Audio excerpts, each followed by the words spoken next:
সাহিত্য শুধু শব্দের খেলা নয়, এটা অনুভবেরও জগৎ। আলো অন্ধকার, পাওয়া না পাওয়া, আবেগ আর উত্তেজনার নিখুঁত বন্ধন, যেখানে প্রতিটি চরিত্র যেন নিঃশব্দে বলে ওঠে, এটা শুধু গল্প নয়, এটা জীবন। কালের প্রতিচ্ছবির বিশেষ আয়োজন কালচক্রে আমরা হাজির করেছি কিছু বাছাই করা রোমাঞ্চঘন গল্পের সংগ্রহ থেকে এক অনন্য রচনা, প্রাপ্তি। শারমিন জাহান লিটার লেখা প্রাপ্তি, যা তার প্রথম উপন্যাস, শুধুই গল্প নয়, এর অন্তর্ভুক্ত একটি অধ্যায়। এই উপন্যাসের গল্প নয়, জীবনের ভাঙা গড়া শব্দ উঠে এসেছে গভীর মানবিক উপলব্ধির ভেতর দিয়ে। গল্প পাঠে আকাশ লীনা, গল্পের সূত্রধর আমি, মাসুদুল হক। চলুন শুনি প্রাপ্তির প্রথম পর্ব।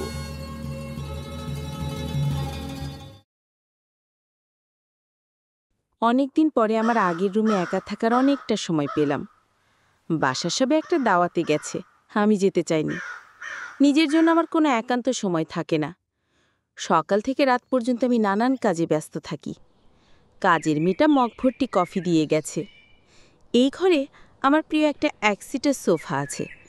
দিনের অনেকটা সময় আমার এই সোফায় কেটে যেত। একটা ছোট ক্যাবিনেটে আমার বই খাতা থাকতো। ওটা খুলতেই আমার পুরনো ডায়েরিগুলি চোখে পড়ে, একটার উপর আরেকটা সাজিয়ে রাখা। ডায়েরি আমি এখনও লিখি, কিন্তু কখনো আগেরগুলো পড়ি না। কি মনে করে একটা টেনে আনি, পাতা খুলতে আমি হারিয়ে যাই।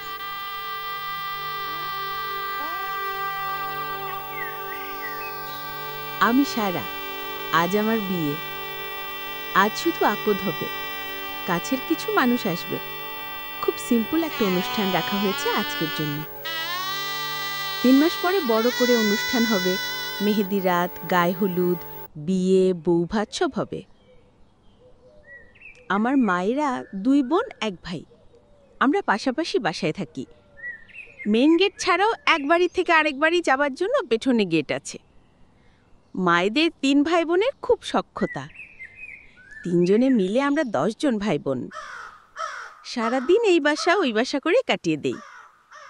যার যখন যেখানে খেতে লাগে সেই বাসাতেই খেতে বসে যাই।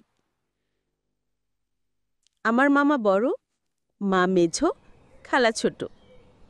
আমাদের মামি আমাদের এতটা আদর করে যে সব আবদার আমরা মামির কাছেই করি। মামির মতো আর দ্বিতীয়জন পৃথিবীতে খুঁজেই পাওয়া যাবে না। আঁকতে হবে রাতে, এখন দুপুর। আমাকে যাতে সুন্দর আর সতেজ লাগে, তাই জোর করে সবাই আমাকে রেস্ট করতে পাঠিয়েছে। ছোট বোন পর্দাটা নিয়ে ঘর অন্ধকার করে গেট বন্ধ করে চলে গেছে। আমি শুয়ে শুয়ে চিন্তা করছি, কিভাবে এত কিছু ঘটে গেল আমার জীবনে। আমি কি এই বিয়েতে খুশি? আমি কি এই বিয়ে সারা জীবন বাঁচিয়ে রাখতে পারবো? যার সাথে বিয়ে হচ্ছে সে কি আসলেই আমাকে ভালোবাসে? অনেক অনেক দূরের স্বপ্ন যখন সত্যি হতে থাকে, তখন যেন সেটা মেনে নেওয়াও কঠিন হয়ে দাঁড়ায়। কেন যেন বিশ্বাস হতে চায় না। আমার হবু বর জয়কে আমি পছন্দ করি ঠিকই, কিন্তু কাউকে চাওয়ার মতো পছন্দ ঠিক সেরকম না। দূর থেকে দেখার পছন্দ, কাছে কি আলাপ করা বা ঘনিষ্ঠ হতে চাওয়ার মতো কিছু না। কিন্তু কখনোই সেটা তাকে বলা হয়নি, কখনো বলতে চাইও নি। সে খুব অহংকারী টাইপের মানুষ। দেখতে এত সুন্দর, হ্যান্ডসাম, ম্যানলি, নায়ক টাইপ লুক, যে শুধু মেয়েরাই না, ছেলেরা পর্যন্ত তার দিকে দ্বিতীয়বার তাকায়। মানুষের এই মুগ্ধতা সে খুব উপভোগ করে।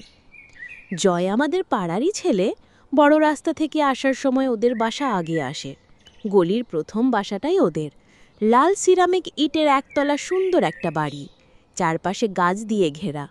আমরা যখনই বাইরে যাই ওদের বাসার সামনে দিয়েই যেতে হয়, আর আমরা মুগ্ধ হয়ে ওদের ছাদের বারান্দার বাগানের ফুল গাছগুলো দেখতে থাকি। মাঝে মাঝে জয় গাড়ি বারান্দায় দাঁড়িয়ে থাকে। আমাদের পাড়ার অন্য মেয়েরা, এমনকি আমার বোনেরাও তাকে এক নজর দেখতে পারলেই খুশি হয়ে যায়। জয় বুঝে সব, তাই যেন ইচ্ছে করেই নিত্য নতুন পোশাক পরে বাইরে এসে দাঁড়ায়।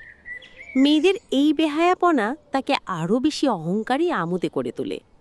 অহংকারের আধাস যেমন গ্রীবা তুলে আগে আগে পানি কেটে এগিয়ে চলে সঙ্গীদের পিছনে রেখে, ওর অবস্থাও সেই রকম। ওর বন্ধুরাও তাকে লিডারের মতো মেনে চলে। জয় বাবা মার একমাত্র সন্তান। উনারা ছেলেকে ছোটকাল থেকেই সব আবদার পূরণ করে দিতে দিতে মাথায় তুলে ফেলেছেন।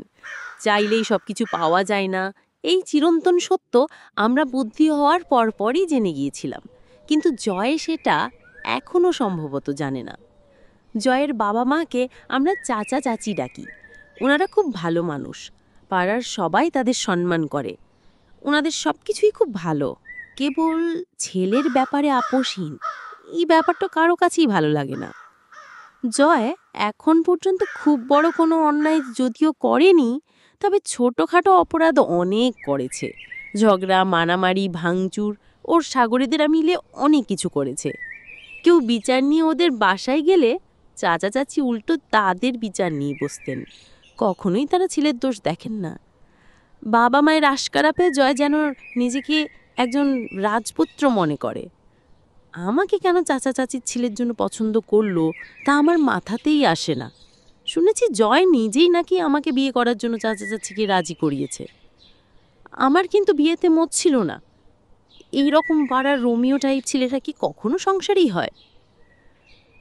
জয়ের কোনো খারাপ রেকর্ড নেই, দুর্দান্ত ভালো স্টুডেন্ট ছিল সে। প্রাইভেট ইউনিভার্সিটি থেকে MBA শেষ করবে, অল্প কিছু ক্রেডিট বাকি আছে। পড়া শেষ করার আগে কেন বিয়ে করতে হবে এই নিয়ে অনেক কথা হয়েছে। আমাদের বাসা থেকেও বলা হয়েছিল কিছুদিন পরে করতে, কিন্তু জয় জেদ ধরে আছে এখনই বিয়ে হবে। আর পড়া শেষ করে চাচার ব্যবসায় যেহেতু দেখবে আর আমার পড়াও চলতে থাকবে, তাই কেউ আর আপত্তি করেনি। জয়ের সাথে আমার প্রেমের কোনো সম্পর্ক নেই। পাড়ার ছেলে হিসেবে কখনো কখনো কথা হয়, তবে ব্যক্তিগত কোনো কথা না। কখনো আমার ভাইদেরকে ডাকতে এসেছে, আমি সামনে পড়ে গেছি, তাদের কথা জিজ্ঞাসা করলো বা কি খবর, ভালো আছো, এই পর্যন্তই। কিছু কিছু জিনিস আছে যেটা দূর থেকেই ভালো লাগে, কাছে গেলে শুধু অস্বস্তি বাড়ে আর কিচ্ছু না। জয় সম্পর্কে আমার অনুভূতিও সেই রকম। ওর জাঁকজমক জীবনযাপনের সাথে আমাকে একটুও মানায় না। আমি আমাদের পুরো পরিবারের ছেলে মেয়েদের মধ্যে যেন সবচেয়ে ডাল। অনেক পড়েও ফল তেমন ভালো না। রূপে গুণে বোনদের তুলনায় কিছুই না। পরীক্ষায় ফেল না করার জন্য দিন রাত এক করে পড়তেই থাকে, তাই অন্যদিকে তাকানোর সময়ই হয় না। আমাদের বাড়ি এ পাড়ার একেবারে শেষ মাথায়। আগে মামার, মাঝখানে আমাদের, তারপরেই খালার বাড়ি। এটাই গলির শেষ। এই ডেড এন্ড গলিতে বাচ্চারা সবসময় খেলতে আসে, আমাদের ছোট ভাই বোনরাও। আমরা যারা বড় হয়েছি সুযোগ পেলেই তারাও ছোটদের সঙ্গী হই। জয়ের খালাতো বোন ববি প্রায় ওদের বাড়ি আসে, গোল গাল কিউট টিনেজ নে। ওর একটা সুন্দর গোলাপি সাইকেল আছে, বারে বারে সেটা নিয়ে আমাদের বাড়ির সামনে চক্কর দেয়। একদিন বোনেরা আর পাড়ার মেয়েরা গেটের সামনে গল্প করছিলাম। ববি সাইকেল নিয়ে বারবার রাউন্ড দিচ্ছে। জয়ের বোন বলে সবাই তাকে খাতির করে। আমার মামাতো বোন টগর সাইকেলের হ্যান্ডেল ধরে আদর আলাপ শুরু করে, বাকিরাও যোগ দেয়। কিন্তু আমার এই মেয়েটাকে একটাও ভালো লাগে না, খুব পাকনা, কথায় কথায় বড়লোকি ভাব। টগর ওর গাল টিপে মজায় বলে, দেখ তো বেবি, এখান থেকে কাকে তোমার ভাবি বানাতে চাইবে? ববি তাচ্ছিল্য করে, কাউকেই না, জয় ভাইয়া হলিউডের অভিনেত্রীকে বিয়ে করবে, তোমাদের মতো সাধারণ মেয়েদের দিকে ভাইয়া তাকাই না। বোনেরা হেসে বলে, এতটা বলতে হয়? বান্ধবী শিউলি ঠাট্টা করে, আহা কত কষ্ট পেলাম। আমার ধৈর্য চুকে যায়। বলি, এই মেয়ে, হলিউড দেখাতে এসেছিস? তোর ভাই যদি পৃথিবীর শেষ পুরুষও হয় তবুও তাকে বিয়ে করব। এমন দিন আসবে না, সারা জীবন কুমারী থাকব তবু ভালো। মুহূর্তে ববির গাল লাল, রেগে বলে, আমাকে ডাকছো কেন? আর কখনো ডাকবে না। অন্য বান্ধবী মজা করে, আমরা রাজি, তোমার ভাইয়াকে বোঝাও হলিউড ছেড়ে দেশেই ব্যবস্থা করুক। ববি সাইকেল ঘুরিয়ে চলে যায়। তোমরা সবাই ন্যাস্টি, আমি আর কোনোদিন কথা বলবো না। পিছন থেকে কেউ হয়তো বলে, আবার এসো ননদ, অপেক্ষায় থাকবো। কয়েকদিন পর অনার্স ফাইনাল শেষ হয়। পরীক্ষা শেষ হলেও টেনশন যায় না। মনে হয় রেজাল্ট খারাপ হলে কি হবে, ঠিকমতো উত্তর লিখেছি তো? কোন প্রশ্নের উত্তর মিলিয়ে দেখি, এই উত্তর তো জানতামই না, তাহলে খাতায় কি লিখেছি? এমন ভাবনা বাড়তেই থাকে। এর মধ্যেই মামার বাড়ি মিটিং বসে। চাচা অর্থাৎ জয়ের বাবা আমার আব্বুকে কিছু বলেছেন। আব্বু মামার সঙ্গে আলাপ করতে যান, একে একে খালু খালাও আসেন। কিছুক্ষণ পর ছোট বোন যারা শ্বাসকষ্টে দৌড়ে এসে কিছু বলতে থাকে, একটাও বুঝলাম না। নোটবুক ঘাঁটছিলাম, যারাকে বসিয়ে শান্ত হতে বললাম। সামলে নিয়ে সে এমন একটা কথা বলল, শুনে মাথা ঘুরে উঠল, হাত পা ঠান্ডা হয়ে যায়। ঠিক তখন টগর এসে হাজির, সেও একই কথা বলল। মনে হলো মাথায় আকাশ ভেঙে পড়ল। নতুন করে খোঁজ খবর করার কিছু নেই, তাও অনেক মিটিং হলো, পক্ষে বিপক্ষে অনেক কথা হলো। চাচারা অভিজাত এলাকায় বাড়ি কিনেছে, এখান থেকে শিফট করে চলে যাবে কিছুদিন পরে, কিন্তু বাসাটা থাকবে। তাদের এখন অনেক টাকা, এইরকম 2-4টা বাড়ি ফেলে রাখা তাদের জন্য কোনো ব্যাপার না। তারা চায় যাবার আগে যেন বিয়েটা হয়ে যায়, পাড়ার মেয়েকে বউ করে নিয়ে যাবে, যেন এই পাড়ার সাথে সম্পর্ক অটুট থাকে। কোথায় যেন আমার মন সায় দেয় না। আমি কেন এই পাড়ায়, এমনকি আমাদের 3 বাড়িতে আমার বড় আরও 2জন আছে, তাহলে আমি কেন? সবার কাছে আমার এই প্রশ্ন। মামি জয়ের সাথে কথা বলার ব্যবস্থা করে দেয়। মামিদের বাসায় জয় আসে, জিন্সের প্যান্ট আর হালকা হলুদ রঙের অ্যাডিডাস লেখা একটা টি-শার্ট পরনে। কথায় আছে, আগে দর্শনধারী পরে গুণবিচারী। ওর ব্যাপারটাও সেই রকম। মামি জয়কে নিয়ে আমার কাছে এসে বলে, সারা, জয় তোমার কাছে কিছু জানতে চায়, কথা বলে ক্লিয়ার হয়ে নাও। আমাদের সবার কথার ওপরে তোমার মতামত। তুমি রাজি হলেই এই বিয়ে হবে, ঠিক আছে? তোমরা কথা বলো। বলে মামি দরজা ভিড়িয়ে চলে যায়। এটা মামাতো ভাইয়ের রুম। ঘরে খুব বেশি ফার্নিচার নেই, একটা ছোট খাট, পড়ার টেবিল, সিঙ্গেল একটা সোফা, ছোট্ট আলমারি। আমি সোফায় বসেছিলাম, জয়কে দেখে দাঁড়াই। ও হাত ইশারা করে আমাকে বসতে বলে, তারপর টেবিলের সাথে চেয়ারটা নিয়ে বসে। আমার দিকে তাকিয়ে বলে, কি জানতে চাও বলো, আমি তোমার সব প্রশ্নের জবাব দেব। আমি কোনো দ্বিধা করি না, স্পষ্ট গলায় জিজ্ঞেস করি, আমি কেন? আপনি কেন আমাকে বিয়ে করতে চান? আপনার সাথে ভালো করে কখনো কথাই হয়নি, তাহলে কেন আপনি আমাকে বিয়ে করার জন্য উঠে পড়ে লেগেছেন? জয়ের ঠোঁটে মৃদু হাসি। ও বলে, তুমি বিশ্বাস করবে না, কিন্তু আমি সত্যি বলছি। ছোটবেলা থেকেই আমি তোমাকে পছন্দ করি, কিন্তু বলার সাহস হয়নি। তোমার ভাইয়েরা জানলে ভালোভাবে নিবে না, তাই আমি অপেক্ষা করছিলাম কখন সুযোগ আসবে।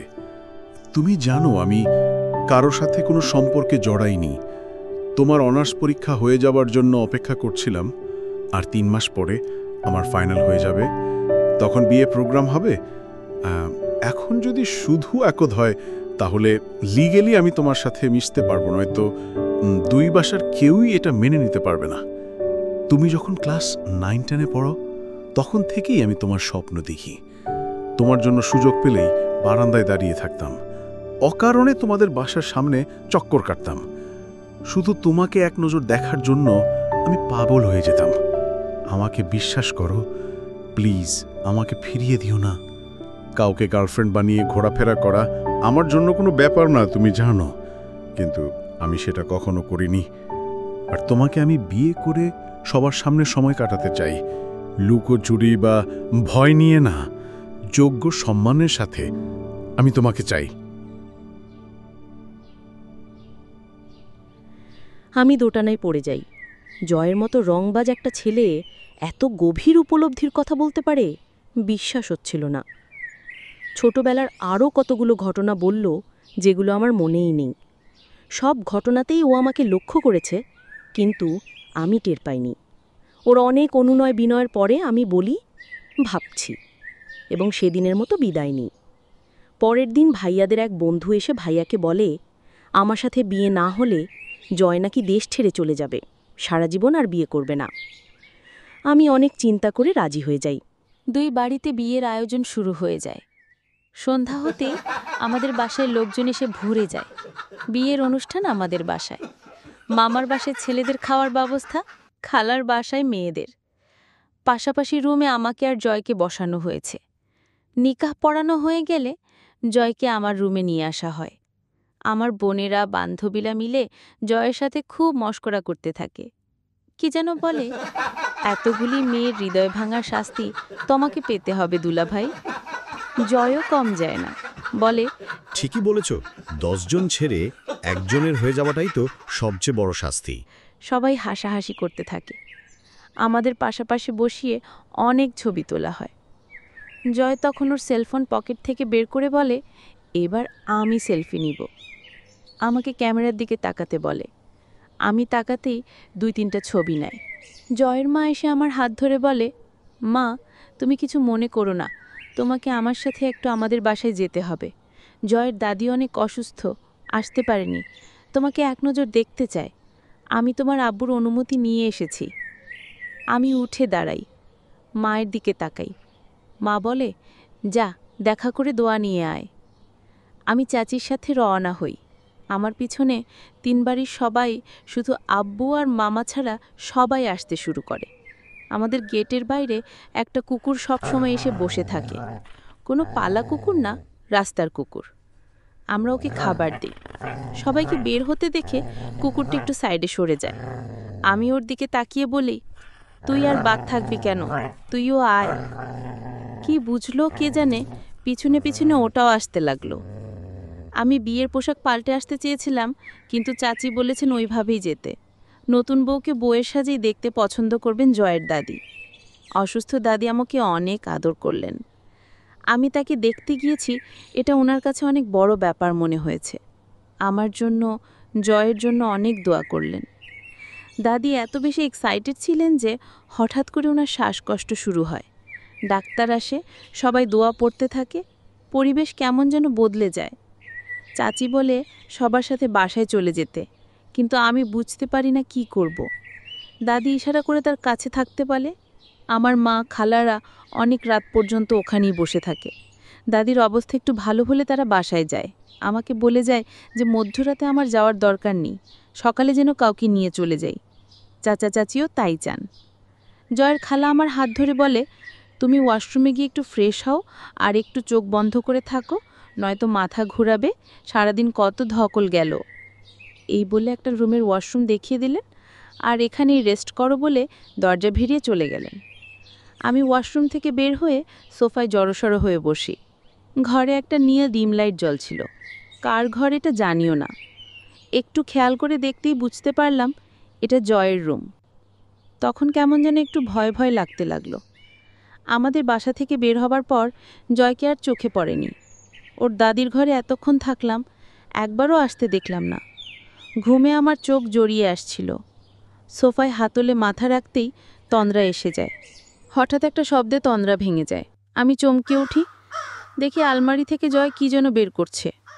আমাকে হয়তো আগেই দেখেছিল সোফায় ঘুমাতে, তাই ওকে খুব অবাক মনে হলো না। আমার আচমকা চমকে যাওয়া দেখে সরি বলে রুম থেকে বের হয়ে যায়। আমি এত ক্লান্ত ছিলাম যে কোনো কিছু চিন্তা করার শক্তি ছিল না। আমি আবার ঘুমিয়ে পড়ি। সোফায় বসে ঘুমানোর জন্য ঘাড়ে, মাথায় ব্যথা অনুভব করি। ঘুম ভেঙে যায়। ঘরে সকালের আলো এসে ভরে যায়। দেয়াল ঘড়িতে দেখি 9টা বাজে। আমি ফ্রেশ হয়ে দাদির ঘরে আসি। বাসার সবাই আমাকে নিয়ে ব্যস্ত হয়ে যায়। খালা জিজ্ঞেস করে, জয় উঠে নাই? আমি হতভম্ব হয়ে যাই।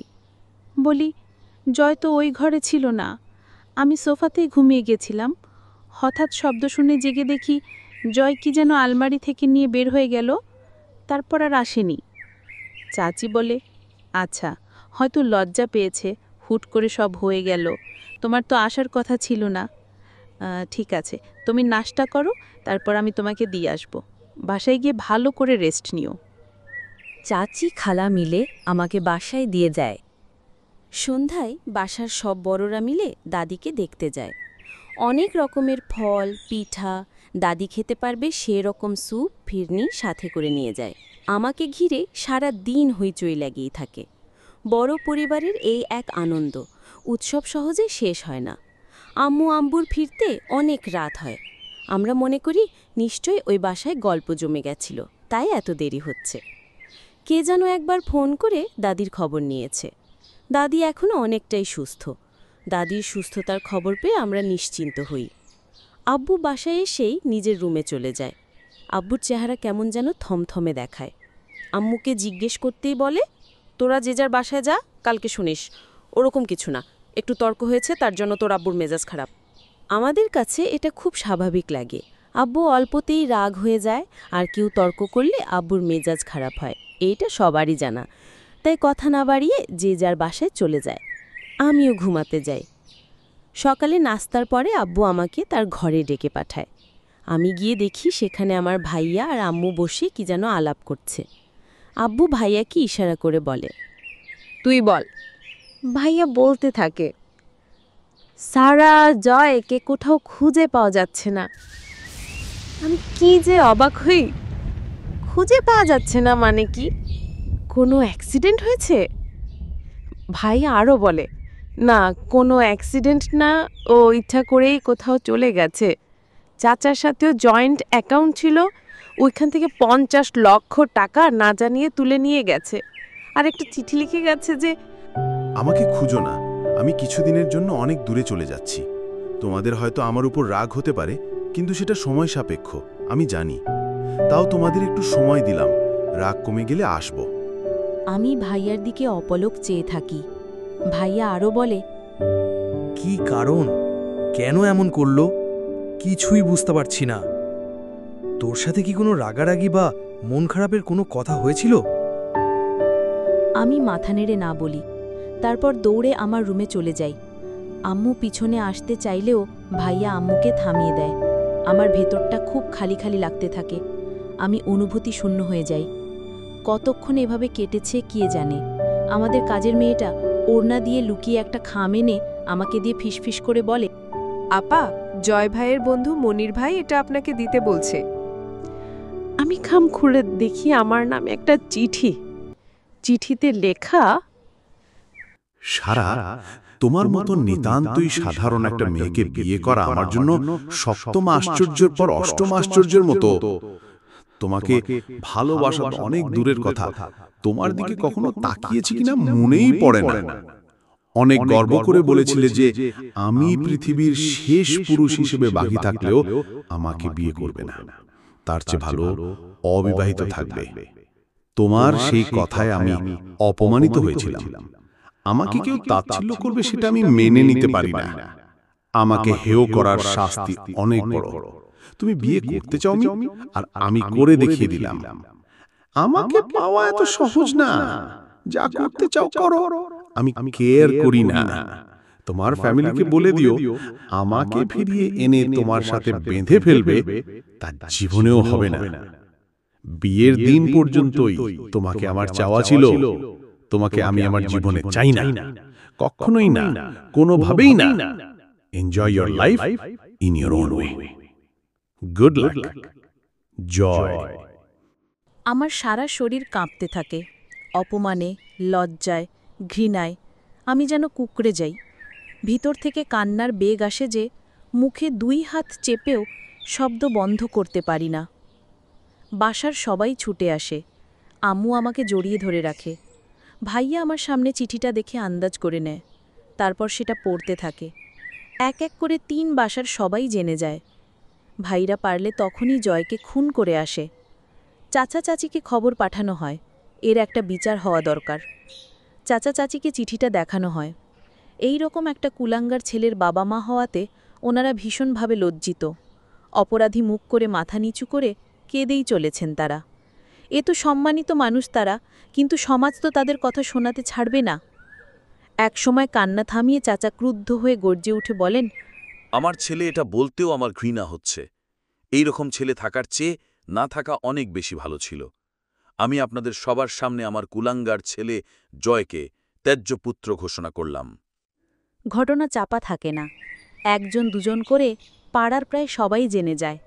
আত্মীয় বন্ধুরা কেউ বাদ থাকে না। মানুষের প্রশ্নের জবাব দিতে দিতে আমরা ক্লান্ত। বাসায় কথা হতে থাকে যত তাড়াতাড়ি সম্ভব ডিভোর্স নিয়ে নেওয়ার জন্য। আমিও তাই চাই। সেই সাথে ওই শয়তানটাকে এমন কোনো শাস্তি দিতে ইচ্ছা করে যেন সে কোনোদিন কারো সামনে মুখ দেখানোর সাহস না পায়। কয়েকদিন পরে কলেজে একটা দরকারে যেতে হয়। আমি নিজেকে অনেকটা স্বাভাবিক করে নিয়েছি। বাসা থেকে বের হতেই দেখি একটা অটোরিকশা প্যাসেঞ্জার নামাচ্ছে। খালি হতেই আমি যাবে কিনা জিজ্ঞেস করি। ড্রাইভার আমার দিকে তাকাতে খুব চেনা চেনা লাগে। তুমি বাসার না? ড্রাইভার হাসে। হ্যাঁ, ঠিক ধরছেন। কেমন আছেন সারাপা? আমি জোরে হেসে উঠি। এই বাসার, তুই আমাকে আপা আপনি করে বলছিস কেন? ছোটবেলার বন্ধুদের বড় হয়ে কি আপনি করে বলতে হয়? আমি যখন অনেক ছোট তখন বাসারের মা আমাদের 3 বাড়িতে কাজ করত। বাসার ওর মার সাথে প্রায় আসতো।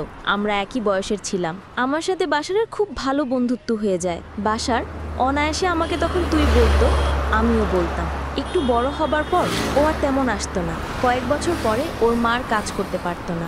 বাসারের মা এখনো প্রতি 2 ঈদে আমাদের বাসায় আসে। আম্মুরা সবাই বুয়াকে অনেক বকশিশ দেয়। বাসার জিজ্ঞেস করে, কোথায় যাওয়া হবে? আমি হেসে ওর সিএনজি অটোরিকশায় উঠি। চল বলছি। কলেজের নাম বলতেই রওনা হয়। কথা বললে আওয়াজে ভালো করে শোনা যাবে না জেনেও 1-2টা প্রশ্ন করি। ও ভাববাচ্চে জবাব দেয়। কলেজের সামনে আসতেই গেটের কাছে না গিয়ে একটু দূরে ফুটপাত ঘেঁষে সিএনজি দাঁড় করায়। বলে, একটা কথা বলতে চাইছিলাম, কিছু মনে না করলে বলতে পারি? ঠিক আছে। তার আগে এই অদ্ভুতভাবে কথা বলা বন্ধ কর। তুই করে বলতে না পারিস, তুমি করে বল। আসলে অনেক বছর দেখা সাক্ষাৎ নাই তো, আর কিভাবে নিবা তাই কেমন জেনে লাগতাছিল। বুঝতে পেরেছি, বল কি বলবি? বাসার ওর সিটে বসেই আমার দিকে পিছনে ঘুরে বলে, আমি সব জানি। তোমার লগে জয় ভাইয়ের বিয়া, তারপর হে নিরুদ্দেশ হওয়া, সব তোমার উপর অনেক বড় জুলুম হয়েছে। শুনছি তুমি তালাক নিবা, চাচারা তোমার উপর ছাইড়া দিছে। তুমি যা চাও তাই হইব। আমি মাথা নাড়ি। তুই ঠিক শুনেছিস। আমার একটা কথা যদি একটু ভাইবা দেখো। বলেই চুপ হয়ে যায় বাসার। এই পর্যন্ত কত মানুষের কত কথাই না শুনলাম, ওর কথা শুনতে অসুবিধা কি? আমি বলি, তুই বিনা দ্বিধায় বল, আমি শুনছি। জয় ভাই যা করছে তার কোনো মাফ নাই। হের বাপ হেরে তেজ্য করছে ঠিকই, কিন্তু একসময় দেখবা হেরা ভাইরে মাফ করে দিব। তাগর তোর কোনো পোলাপান নাই। তুমি তালাক দিয়ে দিলে তো হ্যাও খালাস হয়ে যাইব। আবার নতুন করা সব শুরু করব। আর হেরা তো এই এলাকা ছাইড়াই দিতাছে। মাঝখান দিয়ে তোমার কত বড় একটা ক্ষতি হয়ে গেল। তাই কইতাছি, হেরে তালাক দিও না। চাচার পোলার বড় হইয়াই হেরে শিক্ষা দাও। তোমার অধিকার দিয়ে তুমি সব আদায় করে নাও। সামান্য দেনমোহর দিয়ে কি করবা? ঘৃণা করে সব ছাইরা না দিয়া বুদ্ধি করে শোধ লাও। আমি খুব মনোযোগ দিয়ে ওর কথাগুলো শুনি। আমি বাসায় গিয়ে তোর কথাগুলো চিন্তা করব। এখন যাই বলে আমি সিএনজি থেকে নামি। বাসার বলে ও অপেক্ষা করবে, আমাকে আবার বাসায় নামিয়ে দিবে। আমি আচ্ছা বলে চলে যাই। বাসায় ফিরে আমি আকাশ পাতাল চিন্তা করি। পরিচিত অপরিচিত বন্ধু বান্ধব আত্মীয় স্বজন কত মানুষ কত রকম পরামর্শ দিয়েছে, কিন্তু কেউ এইরকম কিছু বলেনি। টাকা পয়সার চেয়ে আত্মসম্মান বড়, হয়তো তাই কারো মনে এরকম কোনো কথা আসেনি। সারা রাত আমি ঘুমাই না। চিন্তা করতে করতে ভোর হয়ে যায়। চারদিকে ফজরের আজান শুরু হয়। আমি বিছানা থেকে উঠে উজু করে নামাজ পড়ি। তারপর তাসবিহ পড়তে পড়তে আব্বু আম্মুর জন্য অপেক্ষা করি। ওনাদের নামাজ শেষ হতেই কাছে গিয়ে দাঁড়াই। আমাকে দেখে তারা অবাক হয় না। আমি প্রায় প্রতিদিন ভোরে উঠে নামাজ পড়ি। আম্মু জিজ্ঞেস কর, কিছু বলবি? তোমাদের দুজনের সাথেই আমার কথা আছে। দুজনেই চুপ করে আমার কথা শোনে। আমি তাদের জানাই যে আমি এখনই ডিভোর্স নিতে চাই না। আর চাচা চাচি যেহেতু আমার জন্য তাদের সন্তানকে ত্যাগ করেছে, তাই আমি তাদের সাথে কিছুদিন থাকতে চাই। আমার কথা শুনে আব্বু আম্মু যেন আকাশ থেকে পড়ে। আমার কথা তাদের বোধগম্য হয় না। শোধ নেয়ার যে পরিকল্পনা আমি করেছি সেটা তাদের জানাই না। অনেক কষ্টে তাদের বোঝাই যে আপাতত ডিভোর্স নিব না, কিছুদিন চাচা চাচির সাথে থেকে তারপর ডিভোর্স নিব। আমার এই প্রস্তাব কেউ মানতে পারে না। ভাইয়েরা আমার উপর রাগ হয়ে যায়। হাজার প্রশ্ন তীরের মতো আমার দিকে তেড়ে আসে। আমি খুব ঠান্ডা মাথায় পরিস্থিতি সামাল দেই। একসময় বলতে বাধ্য হই যে দয়া করে একবার আমাকে আমার জীবন নিয়ে ভাবতে দেওয়া হোক। চাচা চাচি ব্যাপারটা কিভাবে নেবে সেটা জানাও জরুরি। আমি হুটহাট বাসা থেকে বের হতে পারি না। সবার নজর আমার ওপর থাকে সব সময়। আমি আমার সেলফোন নিয়ে ছাদে চলে যাই। জয়দের বাসায় ফোন করতেই চাচি ফোন ওঠায়। আমি বলি, আসসালামু আলাইকুম চাচি, কেমন আছেন? আমি সারা। চাচি আমার গলা শুনে হাওমাও করে কেঁদে ওঠেন। চাচি প্লিজ কাঁদবেন না, চাচাকে ডাকেন আর ফোন স্পিকারে দেন। আমি কিছু কথা বলবো, মন দিয়ে শোনেন। চাচা হয়তো সামনেই ছিল। উনি আসতেই আমি বলি, আমার জন্য আপনারা জয়কে ছেড়েছেন। আমি এখনই ডিভোর্স চাই না। আপনারা যদি চান আমি আপনাদের মেয়ে হয়ে আপনাদের সাথে থাকতে চাই, যতদিন না জয় নিজে থেকে আমাকে ডিভোর্স দেয়। চাচি বলে, এত ভাগনা কি হবে? তোর বাপ মা কি রাজি হবে? চাচা বলেন, আমি তাদের হাত জোর করে অনুরোধ করব, দরকার লাগলে পাও ঝরব, তোর জন্য সব করব মা।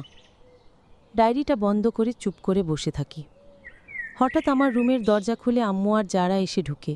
আম্মু বলে, কী রে, তুই নাকি আমরা যাওয়ার পর থেকেই ঘরেই বসে আছিস, খাওয়া দাওয়া করিস নেই? তোর শরীর ভালো তো? আমি ঠিক আছি। হঠাৎ পুরনো দিনের ডায়েরিগুলি চোখে পড়ল, তাই একটু উল্টে পাল্টে দেখছিলাম। যারা আমার কথা শুনে দুঃখী হয়ে যায়, আমাকে জড়িয়ে ধরে বলে, অনেক দিন তো হলো আপু, এখন এসে পড়ো। আসব, সময় হলেই আসব। তোর পিচ্চি কই? পিচ্চি ঘুমিয়ে গেছে, ওর বাবা রুমে শোয়াদে গেছে। আমার সকালে জরুরি একটা মিটিং আছে, পরে একদিন সময় নিয়ে আসব বলে আমি বের হয়ে যাই। ড্রাইভার গাড়ি নিয়ে অপেক্ষা করছিল। আজকে আমাকে অতীতে পেয়েছে। আমি যত তাড়াতাড়ি পারি নিজের ঘরে গিয়ে আবার ডায়েরির পাতায় চোখ রেখে অতীতে ডুবে যেতে চাই। আমি কিছু দরকারি জিনিসপত্র নিয়ে চাচা চাচির সাথে তাদের বাসায় চলে যাই। শুরু হয় আমার আরেক জীবন। ওনারা আমাকে চোখের আড়াল করতে চায় না। ছেলেকে বাদ দিয়ে ছেলের বউকে কেউ এত ভালোবাসতে পারে, ওনাদের না দেখলে বিশ্বাস হতো না। আমিও মন প্রাণ দিয়ে তাদের আগলে রাখি। চাচা যখন আমাকে বলেন তাদের বাবা মা সম্বোধন করতে, আমি একটু দেরি করি না। আমার মুখে বাবা মা ডাক শুনে তারা আরও আমার প্রতি দুর্বল হয়ে পড়েন। কিছুদিনের মধ্যে আমরা আমাদের পাড়া ছেড়ে গুলশান চলে যাই। আগে থেকেই গুলশানের বাসা রেডি করা ছিল। আমরা তিনজন ঘুরে ঘুরে বাসার জিনিস কিনি, সাজাই, গুছাই, আনন্দ করি। বাবা জয়ের কোনো বন্ধুকে বলেছেন জয়কে জানিয়ে দিতে যে যদি জয় আমাকে নিজের থেকে ডিভোর্স দেয় তাহলে তাদের বিশাল এই সম্পত্তি থেকে সে বঞ্চিত হবে, সেটা তাদের মৃত্যুর পরেও হলে। বাবার এই ডিসিশনে আমি খুব খুশি হই। জয়ের ওয়াইফ হয়ে যা করতে পারবো, এক্স ওয়াইফ হয়ে তা পারবো না। শুধু নামের বিয়েই হোক না কেন, সবাই জানে যে আমি এই পরিবারের একজন। আমি বাবার সাথে অফিস যাওয়া শুরু করি, সেই সাথে আমার এমবিএও চালিয়ে যাই। জয়ের কথা আমরা কেউ তুলি না, ওর যেন কোনো অস্তিত্বই নেই। একবার ওর বন্ধু চেষ্টা করেছিল বাবাকে কিছু বলতো, কিন্তু তিনি শুনতে চাননি। উল্টো বলে দিয়েছেন ওনাদের মৃত্যুর সময়ও যেন জয় না আসে। আমার এমবিএর রেজাল্ট খুব ভালো হয়। এই বিশাল বাসার বিশাল লনে বিশাল পার্টি হয়। আমাদের 3 বাসার সবাই আসে, খুব মজা হয়। বাবা আমার হাতে সুন্দর সাজানো একটা ফাইল ধরিয়ে দেন, বলেন এটা আমার মায়ের উপহার। আমি ফাইল খুলতেই দেখি এই বাসার দলিল আমার নামে করা হয়েছে। বাবা আমাকে বিশাল এই বাড়ি উপহার দিয়েছেন। টাকা কথা বলে, এমন করে বলে যে কেউ তা শুনতে পায় না, কিন্তু বুঝতে পারে। এই বাসায় আসার পর থেকে বাবা বেশ বড় অঙ্কের টাকা আমার হাত খরচ দেন। আমি আমার ইচ্ছা মতন সেই টাকা খরচ করি। আমাদের বাসার সব বাইয়ের জন্য উপহার কিনে দিই। এত দামি দামি উপহার যে কেউ সেগুলি উপহার হিসেবে কল্পনাও করতে পারে না। বাবা আমাকে অফিসের এমডি বানিয়ে দেন। আমি আস্তে আস্তে সব বুঝে নিই। যখন দেখি অফিসে আমার ক্ষমতা তৈরি হয়েছে, তখন একদিন বাসারকে ফোন দেই। ও আমার ফোন পেয়ে অনেক খুশি। খুব জরুরি দরকার, এখনই এই ঠিকানায় আয় বলে অপেক্ষা করতে থাকি। বাসারকে আমি কখনোই ভুলে যাইনি। আজকে আমার এই পজিশন বাসারের পরামর্শের জন্যই সম্ভব হয়েছে। ঘণ্টাখানেক পরে ও আমার রুমে এসে খুব খুশি হয়ে বলে, আরে বাস রে, কি কইরা ফেলছো? আমার তো বিশ্বাসই হইতেছে না। চেয়ার দেখিয়ে বসতে বলি। আজ আমার এই পর্যন্ত আসার পিছনে একমাত্র তোর অবদান। সেই দিন তুই আমাকে যে পরামর্শ দিয়েছিলি, আমি বাসায় গিয়ে অনেক চিন্তা করেছিলাম। তারপর তোর কথায় আমি একমত হয়েছি। ডিসিশন নিয়েছি যে একবার অন্তত চেষ্টা করব আমার অপমানের প্রতিশোধ নিতে। এতদিনে আমি একটা পজিশনে এসেছি, এখন তোকে একটা জব অফার করতে চাই। প্লিজ তুই আমার সাথে কাজ কর। আরে কি যে বলো, তুমি আমার কথা মনে রাখছো, এটাই অনেক। আমি মেট্রিক পাস, আমি কি জব করব? তোমার জন্য আমি অনেক খুশি। আল্লাহ তোমার সব আশা পূরণ করুন। বাসারের বাড়ির অবস্থা ভালো না। ও ওর বউ অসুস্থ, 2 বাচ্চা বুড়ি মা নিয়ে হিমশিম খাচ্ছে। আমি ওর সব খবর জোগাড় করেছিলাম। অনেক অনুরোধ করে ওকে আমি আমার পার্সোনাল অ্যাসিস্ট্যান্ট রাখি। আমি যেখানে যাব ও আমার সাথে যাবে। এডুকেশনাল ব্যাকগ্রাউন্ড না থাকায় অফিসিয়াল কাজ দিতে পারিনি। পরের দিন থেকেই ও কাজে আসা শুরু করে। নিজে থেকেই আমার গাড়ি চালানোর ইচ্ছা প্রকাশ করে। আমি রাজি হই। ওকে আমি সাহায্য করতে চাই, অবশ্যই সেটা ওর আত্মসম্মান বজায় রেখে। আচমকা একদিন জয় আসে হাজির। আমরা কেউ প্রস্তুত ছিলাম না। বাবা মা আমি মিলে সকালে নাস্তার পরে চা খাচ্ছিলাম। ধমকে সুরে বাবা মাকে বলে যেন আমাকে বাসা থেকে বের করে দেওয়া হয়। এই সদা সম্পত্তি সবর, আমি কেউ না। এতদিন পরে ফিরে এসে কোথায় বাবা মার তাকে মাপ চাইবে, তার না সম্পত্তির হিসাব চায়। ওনারা ছেলের মুখ দেখতে চান না জানিয়ে দেন। মা কাঁদতে থাকেন, বলেন কি কুলাঙ্গার ছেলে, আমরা কেমন আছি, কিভাবে বেঁচে আছি কিছুই জানতে চাইল না। টাকাই ওর কাছে সব, আমাদের জীবনের কোনো দাম নেই এই ছেলের কাছে। ওর কাছে সম্পত্তি আসল, আমরা কিছু না। এত বড় অন্যায় করেও কেমন নির্লজ্জের মতো সম্পত্তি চাইতে এসেছে। আমার চোখের সামনে থেকে দূর হয়ে যা। আমাদের 3 জনকে শাসিয়ে জয় চলে যায়। আমাকে দেখে নেবে, কিভাবে আমি এই বাসায় থাকি, অফিসে কাজ করি সব দেখে নেবে। বাবা লোকাল থানায় ফোন করে জয়ের নামে জিডি করে রাখে। পরের দিন বাবা অফিসে গিয়ে আমার নামে আলাদা একটা কোম্পানি ওপেন করার জন্য কাগজপত্র রেডি করেন। বেশি সংখ্যক শেয়ার আমার নামে ট্রান্সফার করেন। 3 মাসের মাথায় বাবার কোম্পানি দেউলিয়া ঘোষণা করা হয়। আমার company Laila group of industry নামে নতুন এক কোম্পানি কার্যক্রম শুরু করে এবং ধীরে ধীরে সাফল্য অর্জন করতে থাকে। লাভজনক ব্যবসার পাশাপাশি আমি দাতব্য সংস্থা করে তুলি, দুস্থদের সহায়তা সংগঠন আর এতিম শিশুর আশ্রম। বাসারের বোন নিপাকে ট্রিটমেন্ট করাই শহরের সবচেয়ে বড় হসপিটালে। কিছুদিনের মধ্যেই ও সুস্থ হয়ে উঠলে ওকে একটা কাজ দেই, আমার দুস্থ মেয়েদের সংগঠন দেখাশোনা করার কাজ। ওরা আমার উপর মহা খুশি। আমি অনেকটা জোর করেই নিপাকে কাজে এনেছি। ও ভয় পাচ্ছিল যে পড়তে পারবে কিনা। ওদের 2 বাচ্চাকে ভালো স্কুলে ভর্তি করে দিই। কয়েক মাস আগে একটা গাড়ি দুর্ঘটনায় বাবা মা মারা যান। আমি পাগলির মতো হয়ে গেছিলাম। অনেক কষ্টে নিজেকে সামলে নিয়েছি। লাইলা গ্রুপ অফ ইন্ডাস্ট্রি অনেক বড় একটা প্রতিষ্ঠানের রূপ নিয়েছে। আমাদের পরিবারের অনেকেই এখন এই কোম্পানিতে কাজ করে। আমাদের পাড়ায় জয়দেব, পুরনো সেই বাড়িটা ছাড়া আর জয়ের আর কিছু নেই। আমি চাইলে এটাও জয় পেত না, কিন্তু আমি সেটা চাইনি। জয় ওই বাড়ি ভাড়া দিয়েছে। পড়া কমপ্লিট করেনি বলে ভালো কোথাও চাকরি হয়নি, তার উপর শুনেছি সব হারানোর শোকে ড্রাগ নেওয়া শুরু করেছে। বাবা মা মারা যাবার কিছুদিন পরেই বাসারকে দিয়ে একদিন ডেকে পাঠিয়ে ডিভোর্স লেটার ধরিয়ে দিই। আমাদের যে ফর্মাল ডিভোর্স হয়নি সেটা ওর মাথাতেই ছিল না। জড়সড় হয়ে বলে, আমাকে মাফ করে দাও, অনেক বড় ভুল করে ফেলেছি, প্লিজ আমাকে মাফ করে দাও। আমি তোমাকে মাফ করেছি। তাহলে এই ডিভোর্স কেন? মা বাবা চলে গেছে, তুমি তাদের অনেক আদরের মেয়ে। আমাকে ছেড়ে তারা তোমাকে আপন করে নিয়েছিল। তাদের কথা চিন্তা করে আমাকে আরেকবার সুযোগ দাও প্লিজ। আমি আর কোনো দিন তোমাকে কোনো কষ্ট দিব না, প্লিজ। জয় হাত জোড় করে অনুনয় করতে থাকে। আমি বলি, মাফের সাথে ডিভোর্সের কোনো সম্পর্ক নেই। মাফ করেছি মানে এই না যে তোমার সাথে বসবাস করব। বেশি কথার দরকার নেই, পাশের রুমে আমার উকিল আছে, বাকিটা সেই তোমাকে বুঝিয়ে দিবে। বলেই আমি বেল দিই। বাসার সঙ্গে সঙ্গে রুমে ঢুকে ইশারা করতেই জয়কে নিয়ে যায়। জয় সাইন করতে চায় না সহজে, সবার হাতে পায়ে ধরতে থাকে সাইন না করার জন্য, কিন্তু কেউ ওকে পাত্তা লাগায় না। সাইন করতে বাধ্য হয়। নিজেকে অনেক হালকা লাগে আমার। একটা জেদ জয়কে কোথায় নামিয়ে দিল, আর একটা অপমান আমাকে কোথায় উঠিয়ে দিল। আমি ভালো আছি, অনেক ভালো। আমি আমার নিজের জন্য বাঁচি।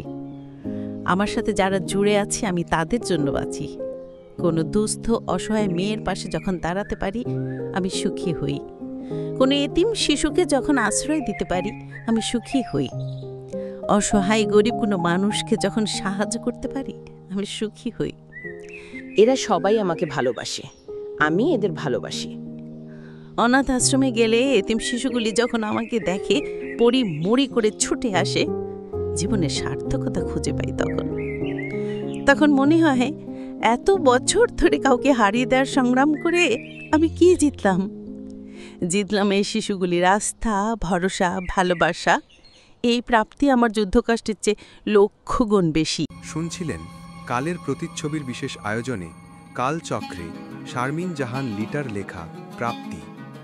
সামনের সপ্তাহে ঠিক এই সময়ে ফিরে আসব আর একটি নতুন রহস্যে ঘেরা শিহরণ তোলা গল্প নিয়ে। পরবর্তী অধ্যায় পর্যন্ত ভালো থাকুন, সুস্থ থাকুন এবং মনে রাখুন প্রতিটি গল্পের শেষ মানেই হয়তো কোনো এক নতুন শুরু।